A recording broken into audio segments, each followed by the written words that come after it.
This video is to show you how to hand sew a badge onto something.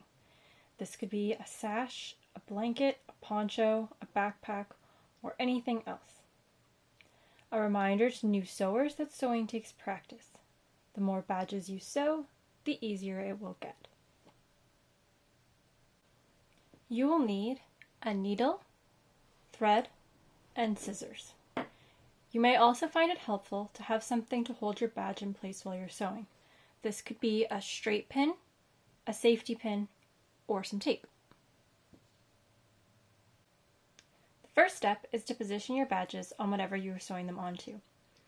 In this case, I'm using a blanket. If you're using something large, like a blanket or a poncho, I recommend that you sew your first few badges near the edge. This will make it easier to flip back and forth between the front and the back to see what you are doing. I have two examples here. One is pinned with a straight pin, and the other is held on by some tape. The next step is to thread your needle. You'll need your hand sewing needle that'll look something like this, and you'll need thread. For thread, you can use any color you would like or any color that you have. I'm going to use this bright yellow so that you can easily see it against the blue of the blanket. In terms of the length of the thread, you don't want it to be too long because then it'll get tangled easily, but you don't want it to be too short because you want to make it all the way around your badge. Although you can start and stop in the middle of your badge, it's much easier if you don't have to. I would recommend a thread length 2 to 3 times around the badge. Next up, thread your needle. Put one end of the needle through the hole in the needle.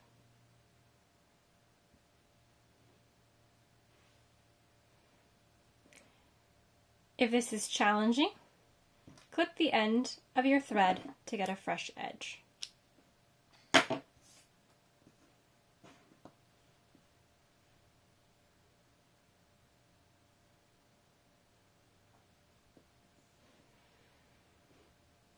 If you're still having trouble and you have a little sewing kit, it may come with a needle threader. You can use this to thread your needle. Put the wire part of the needle threader through the hole in the needle and put one end of your thread into the wire part of the needle threader. Pull the threader back through the hole in the needle until the loose end is free. Pull that loose end out of your needle threader, and now you have a threaded needle. The last step before you start sewing is to tie a knot in your thread. So take the end farthest away from the needle, and you want to give yourself maybe about a pinky's distance for where you're going to tie your knot. And there are lots of different ways to tie a knot, so pick your favorite. Mine is just to do a loop and then to stick the end of the thread through the loop. You will need to have a second knot that lands on top of your first knot so that the knot doesn't pull through your blanket.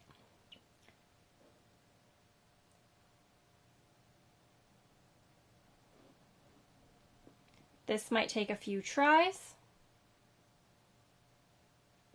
Now we're ready to start sewing. We're going to start with our needle at the back side of the blanket, and we're going to feel around until we find the edge of our badge, being careful not to poke ourselves.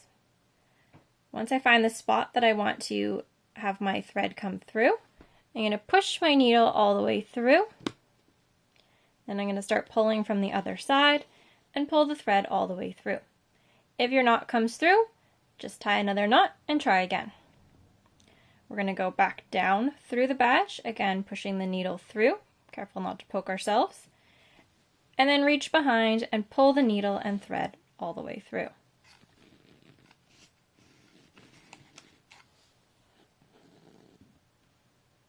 Now we have our first stitch.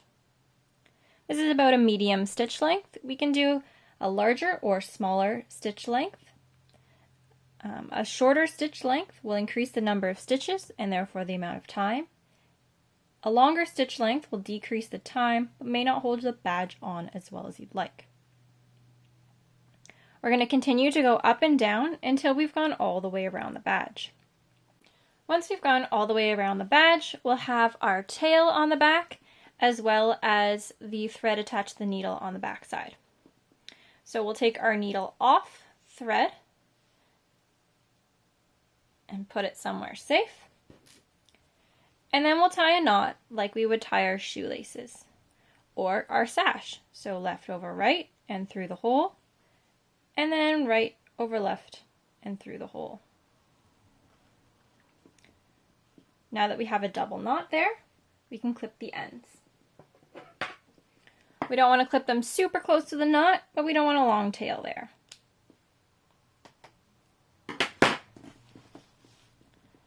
And now you've sewn your first badge. There are many different types of badges, so choosing where to sew your stitch can be challenging. For a badge type like this, I would sew it just on the inside of the border. Same with something like this, although the border is a lot smaller. For something like this, again, I would sew through the border. Some badges don't come with a border at all, so for this one, I use a stitch to create a border. I hope this has been helpful. Happy sewing!